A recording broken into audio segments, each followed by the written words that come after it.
మేము మా ప్లాట్స్ మేము అది శంకర్ హిల్స్ అనే ఏరియా వట్నాగులపల్లిలో సిటీకి దగ్గరగా అయింది. వాటిని కొంచెం డెవలప్ చేసుకుందాం అనే ఉద్దేశంతో మా ప్లాట్స్ లోకి మేము గత 4-5 సంవత్సరాల నుంచి వెళ్తుంటే మమ్మల్ని వెళ్తానికి అబ్జెక్ట్ చేస్తా డిస్ట్రిక్ట్ వస్తుంది మేడం?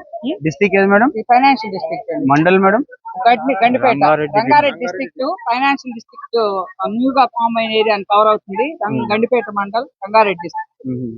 ఇప్పుడు చెప్పండి మేడం, సమస్య ఎక్కడి నుంచి?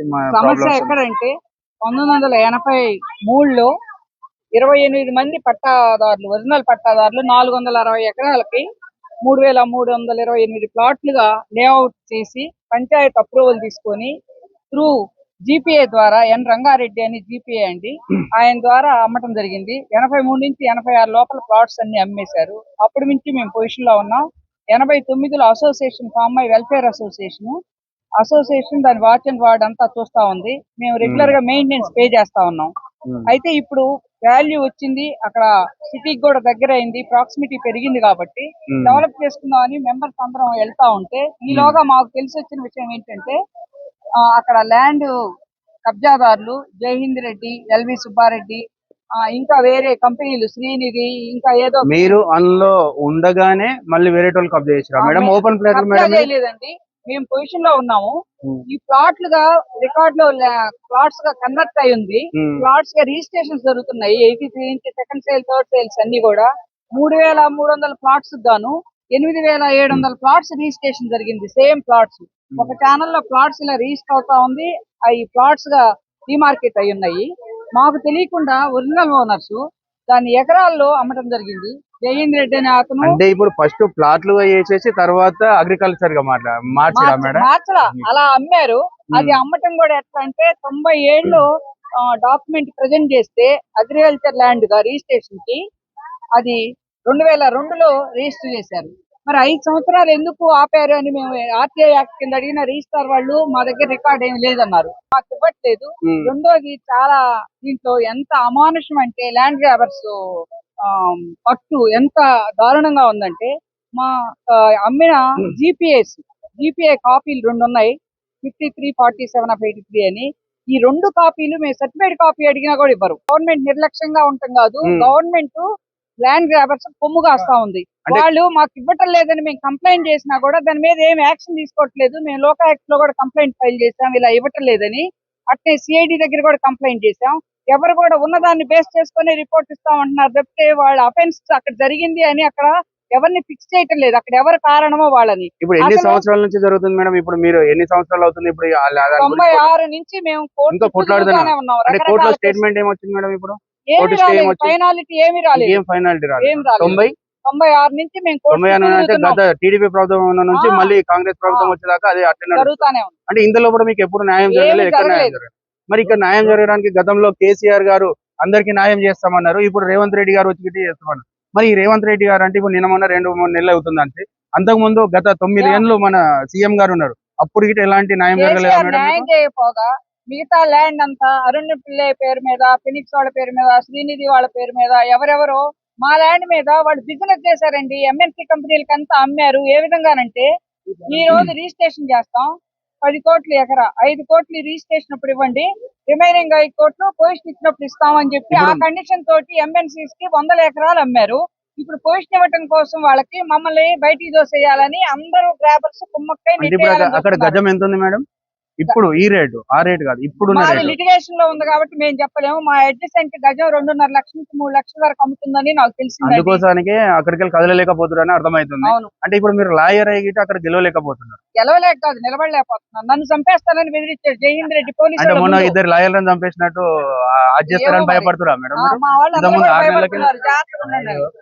పోలీస్ స్టేషన్ లోను జేమ్స్ బాబు అనే సిఐ ముందు సిఐ క్యాబిన్ లో ఇట్లే 100 మంది ముందు ప్రభుత్వంలో మాత్రం ఎవరు ఎగబడినా అది స్పీడ్ బ్రేక్ లేకపోతే ఏదైనా చూసుకొని కటాలతోటి మీద పడి చంపేసేవాళ్ళు లాయర్లు. గతంలో 6 నెలల కింద మనం ఒక న్యూస్ చూడడం జరిగింది. భార్యాభర్తలను అక్కడనే స్పీడ్ బ్రేక్ కొంచెం స్లో అవుతే అక్కడ గిట్ట ల్యాండ్ ఇష్యూ అయినా మరి అది ఎవరు చేపించారు, ఎక్కడ చేపించారు ఇప్పటి వరకు బయటకు రాలేదు.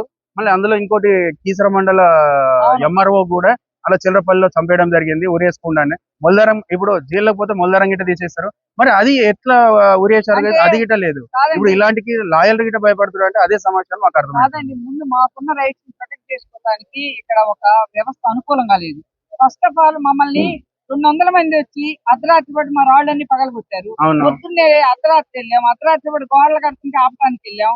తర్వాత మేము అక్కడ నిలబడితే మిమ్మల్ని చంపేస్తామని బెదిరించారు.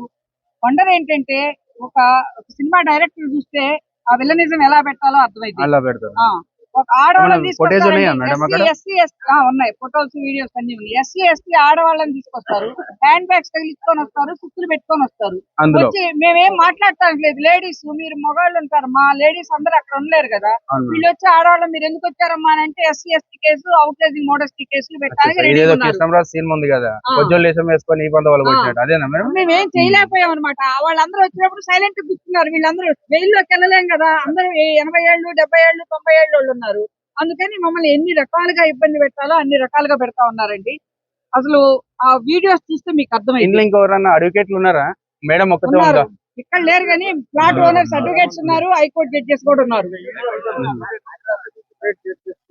రిటైర్డ్ జడ్జెస్ ఉన్నారు, ప్రజెంట్ సిట్టింగ్ హైకోర్టు జడ్జెస్ ఉన్నారు, ఐఏఎస్ వాళ్ళు ఉన్నారు, ఐపీఎస్ ఉన్నారు. అందుకని మేము ఒకటే రిక్వెస్ట్ చేస్తున్నాం అండి, వీళ్ళు ఈ ఫేక్ సేల్ డీడ్స్ తోటి, ఈ ఫ్రాడులెంట్ సేల్ డీడ్స్ తోటి మేము మీరు రిజిస్టర్ చేయకూడదని చెప్పి ధరణిలో ఇది కరెక్ట్ కాదని చెప్పి కోర్టులో కేసులున్నా కూడా ధరణిలో అర్ధరాత్రి పాటు ఓపెన్ చేయటం, వాళ్ళకి కావాల్సిన రిజిస్ట్రేషన్ గండిపేట చెరువున్నారా ప్రజలారా? ఈ రోజు మనకు సమస్య ఇప్పుడు గండిపేట చెరువుతాను. ఇంత ముందు గిట కేటీఆర్ గిట ఒక సమస్య వచ్చింది. ఆ కేటీఆర్ గిట అక్కడనే ఫామ్ హౌస్ ఉందని తెలియడం జరిగింది. దాని మీద రేవంత్ రెడ్డి ఆయన ఎంపీగా ఉన్నప్పుడు ఆయన వీడియో తీసిండని చెప్పేసి ఆయన జైల్లో పెట్టడం జరిగింది. ఆ ఏరియాలో ఇది కూడా ఉందంట. మరి ఇక్కడ మాట్లాడినామే లాయరు, మరి ఇక్కడ ఎంఆర్ఓ గిట్ట ఉన్నారంట, మరి హైకోర్టు గిట్ట సంబంధించిన లాయర్లు ఉన్నారు. వీళ్ళకే న్యాయం జరగలేకపోతుంది. మరి ప్రజలకు, సామాన్యుల ప్రజలకు ఎలా జరుగుతుంది? మరి ఎలా ఆలోచించాలి? ఒకటి ఇది చీమలు పెట్టిన పుట్టల పాము జొరినట్టు ఇప్పుడు వీళ్ళు కష్టపడి కొంటే ఇప్పుడు ఏమవుతుందంటే వీళ్ళు చీమలు పోయేసి పాములు వచ్చినట్టు మరి ఇష్టం ఉన్నట్లు ఇట్లా కబ్జా చేసుకుంటూ పోతే మరి గరీబోళ్ళు, ఈమె అమ్మగారు లాయర్ అని చెప్తున్నారు, వాళ్ళు గిట్ట కష్టపడ్డ సొత్తుతో ఉన్నారు. ఈ సందర్భంగా నేను సీఎం గారిని అభ్యర్థిస్తున్నానండి, మా 3000 మంది తరఫున, ఏమిటంటే డిఫరెంట్ యాంగిల్స్ లో రకరకాల లిటిగేషన్స్ ఉన్నాయి. ఆల్రెడీ కొన్ని కేసులు ఫైల్ చేసి ఉన్నాయి. రెవెన్యూ డిపార్ట్మెంట్ లో చాలా పెండింగ్ ఉన్నాయి. వాళ్ళు గ్రాబర్స్ ఎక్కడ కేసులు వేయట్లేదు. మేము వేస్తే వాళ్ళు వచ్చి వీళ్ళకి రైట్ లేదని ఏఏయో ఆర్టీఐ యాక్ట్ కింద అది ఇది మేనేజ్ చేసి తీసుకొచ్చిన ప్రొసీడింగ్స్ చూపించి మమ్మల్ని నిలవరించాలని ప్రయత్నిస్తున్నాం. లక్ష్మీ కుమార్ లాయర్ తోటి మాట్లాడడం జరిగింది. మరియు మా సైన్యూస్ వారి గిట లక్ష్మీ కుమారి మేడం వారి నంబర్ తీసుకొని అక్కడ ఏముందో సమస్యలు సైన్యూస్ ద్వారా మీ అందరి ముందర తీసుకొస్తాను ప్రజలారా. ఇంకో ఎంఆర్ఓ ఉన్నాడు, అతనితో గిట్ట మాట్లాడదాం. ఆయన ఏం చెప్తాడో చూద్దాం. మరి వాళ్ళకి ఇంకా అక్కడ ఏమైనా తేడా ఉందో అది గిట్ట మనము బయటకు తీద్దాం. సార్ మీ పేరు? నా పేరు గోపాల్ రెడ్డి, గోపాల్ రెడ్డి. రిటైర్డ్ తహసీల్దార్. ఎక్కడ సార్ మీరు ఇంతకుముందు వర్క్ చేశాను? శంకర్పల్లి. మీరు ఎంఆర్ఓనే సార్? 2007 రిటైర్ అయింది. అవును సార్. అప్పుడు తీసుకున్న ప్లాట్ 2007 లో రిటైర్మెంట్ అయ్యారు, అప్పుడు తీసుకున్నారు. Okay sir. అయితే ఇది వట్టినగరపల్లి విలేజ్, మొత్తం 460 ఎకరాలు, 460 ఎకరాలు 3328 ప్లాట్లు అయింది. అయితే మొత్తం 83, 84, 85 వరకు రిజిస్ట్రేషన్ అయింది. మొత్తం టోటల్ రిజిస్ట్రేషన్ అయింది. అప్పటి వరకు పీస్ఫుల్ పొజిషన్ ఉంది, ఎవరు డిస్టర్బెన్స్ లేదు. 1971 లో ఆర్ఓఆర్ యాక్ట్ వచ్చింది. అప్పుడు రికార్డ్ అంతా రివైజ్ చేసి ఆర్ఓఆర్ రివైజ్ చేసేసి ఈ ప్లాట్లు అనేది దాంట్లో రికార్డు రాయకుండా పాత పట్టదారుల పేరు రాసేసింది. ఓల్డ్ పట్టదారు చేసేస్తే వాళ్ళు ఏం చేసి అడ్వాంటేజ్ చేసుకొని ల్యాండ్ గ్రాబర్స్ ఏవైతే మాఫియా పెద్ద పెద్ద కంపెనీస్ పెద్ద లీడర్లు ఉన్నారో వాళ్ళందరికీ మళ్ళీ ఎకరాల లెక్కన అమ్మేసింది. ఎకరాల లెక్కన అమ్మితే మేము పోయినాం, కోర్టు పోయినాం, హైకోర్టు పోయినాం. ఇట్లా అమ్ముతున్నారంటే హైకోర్టు ఏమన్నా అంటే మీరు సివిల్ కోర్టు పోయి సివిల్ కోర్టు న్యాయం జరుగుతుంది. సివిల్ కోర్టు అప్రోచ్ అయింది. సివిల్ కోర్టు అప్రోచ్ అయితే సివిల్ కోర్టులో లాస్ట్ కేసు చేసి డబ్బులు ఇవ్వలేదు మాకు సరిగ్గా అప్పుడు కొన్నతో అంటే మళ్ళీ వాళ్ళకు లోక్ అదాలత్లో డబ్బులు ఇచ్చేసి 20 కోట్లు వాళ్ళకు ద్వారా లోక్ అదాలత్ ఇచ్చేసి కాంప్రమైజ్ చేసుకొని మాకు డబ్బులు వచ్చినాయి. మేము సెంట్రల్స్ కమ్మినాం. ఇక్కడ ఒక చిన్న డౌట్ రెడ్డి అన్న, మీరు ఎంఆర్ఓ కాబట్టి మేము అడుగుతున్నాం. తహసీల్దార్ అంటే మన తెలంగాణ భాషలో తహసీల్దార్ అంటే. అవును. అయితే ఇక్కడ మీకున్న అనుభవం మీద, మీరు రిటైర్మెంట్ అయిపోయారు, మీకున్న అనుభవం మీద మీరు భూమి ఉన్నప్పటికీ ఇక్కడ మీడియా మిత్రులు ఎవరు ముట్టలేదు అనుకుంటా నేను. నాకు తెలిసి మాకు మాత్రం కొంచెం ఐడియా ఉన్న కాడికి మిమ్మల్ని అడగడం అనుకున్నాం. మీరు ఒక ఎంఆర్ఓ, ఇంతకుముందు లాయర్ మాట్లాడింది, ఇప్పుడు ఎంఆర్ఓ మాట్లాడదాం. దీని మీద మీకు సరైన సమాధానం వస్తలేదంటున్నారు. మరి దీని మీద ఏమైనా నిజమైన న్యాయం జరుగుతుందా, అన్యాయం జరుగుతుందా? అంటే ఇప్పుడు నేనైతే సామిరిపేటలో కొన్ని లక్షలు తీసుకొని దొరికిండు, ఆల్మోస్ట్ అందరు తెలిసిందే. ఇలాంటి ఎంఆర్ఓలు గిట్ట ఉన్నారు, అందులో మంచోళ్ళు ఉన్నారు, చెడ్డోళ్ళు ఉన్నారు, లంగలు ఉన్నారు, దొంగలు ఉన్నారు, మంచి అన్ని ఉద్యోగాలలో ఉన్నారు. బట్ ఇక్కడ ఏంటంటే ఒక ఎంఆర్ఓ గిట్ట న్యాయం జరగలేకపోతుంది. మీరు ఆల్ చేసిన నొసుకులు మీరు ఏమన్నా తీయలేకపోతారా సార్? 2017లో ప్యూరిఫికేషన్ ఆఫ్ రికార్డ్ అయిపోయి మొత్తం 460 ఎకరాలు సెంకరించని తహిల్దారు జాయింట్ కలెక్టర్ అందరూ పార్టిసిపేట్ చేసి హౌస్ స్టేషన్ ఇళ్ల స్థలాలు ప్లాట్లు ఇవి సెంకరించని రాసి మాకు ఆర్డర్ కూడా ఇచ్చింది 2017లో. ఈ ధరలు వచ్చినాక మళ్ళీ ధరలో బోల్డ్ పట్టదారు రావడము, ఇవన్నీ ఇంకా మోర్ కాంప్లికేషన్. ధరలు వచ్చినాక మళ్ళీ పొజిషన్ కాలం పోయింది కదా, పొజిషన్ కాలం ఉంటాం, పట్టదారులు వాళ్ళే ఉంటారు, పొజిషన్ కాలం మేము ధరలు వచ్చినాక మళ్ళీ సేమ్ మాఫియా పోయి అంతా రిజిస్టర్ చేస్తే పెద్ద పెద్ద కంపెనీస్ అంత పెద్ద రైతు ఓన్లీ రామకవసి కంపెనీ పేరు రిజిస్టర్ కంపెనీస్ మీద మా జీవో చేసి మాకు ప్రజెంట్ ఇబ్బంది పెట్టేది ఏంటంటే జయహింద్ రెడ్డి, ఎల్వి సుబ్బారెడ్డి. జయహింద్ రెడ్డికి 125 ఎకరాలు ఉంది, ఎల్వి సుబ్బారెడ్డి 45. వాళ్ళు మెయిన్ గుండాలో పంపిస్తున్నారు, మిగతా వాళ్ళు ఎవరికి వాళ్ళకి సెకండ్ షేర్ అని తెలుసు. సరే, ఇప్పుడు చేసి వాళ్ళు ఎవరైతే పట్టాదారులు ఉన్నారో వాళ్ళే వచ్చారు కదా, వాళ్ళ పేర్లు ఒకటి చెప్పండి. వాళ్ళు రావడం లేదు, మరి ఎవరు వస్తున్నారు? కొన్నోళ్ళు వచ్చారు కదా, mafia, land mafia. Jai Hind Reddy, ఇప్పుడు మీకున్న అనుభవం మీద ఎక్కడైనా మండల ఆఫీస్ లో గానీ, మున్సిపాలిటీ ఆఫీస్ లో గానీ కాగితాలు ఖరాబ్ అవుతాయా? మీకున్న అనుభవం మీద మీరు ఎన్ని ఏళ్ళ సర్వీస్ చేశారు సార్? నేను 35 ఏళ్ళ. మీరు ఎప్పుడైనా ఇలాంటి మాట ప్రజలకు ఎక్కడైనా చెప్పారా? ఇంటెన్షన్ గా ల్యాండ్ మాఫియా తోటి వాళ్ళు కొలిడై, అంటే ఎంఆర్ఓ 100% అక్కడ అయిపోయిందని మీరు చెప్తున్నారు. అంటే మీరు ఒక స్థాయి నుంచి వచ్చిన వాళ్ళే మీరు విమర్శిస్తారు అంటే అక్కడ ఎంత దరిద్రంగా ఉందో మాకు అర్థమవుతుంది.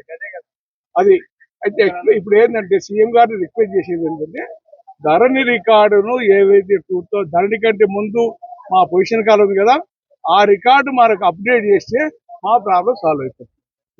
ఇక్కడ ఈ రోజు మన ఎంఆర్ఓ రెడ్డి అన్న గారు మరి ఇంతకుముందు 30 ఏళ్ళు 33 ఏళ్ళు సర్వీస్ చేశారంట. మరి సర్వీస్ చేసినప్పుడు గిట్ట ఈయన వాస్తవానికి గవర్నమెంట్ వాళ్ళకి సపోర్ట్ ఇవ్వాలి, కానీ ఈయననే వ్యతిరేకంగా చెప్తున్నాడు. అంటే మీరు ఆలోచించండి ఎంత దరిద్రంగా వ్యవస్థ తయారైందో. మరి ఆ వ్యవస్థ కూడా మనము మార్చేయాలని చెప్పేసి మనము కోరుకుంటున్నాము. జై హింద్.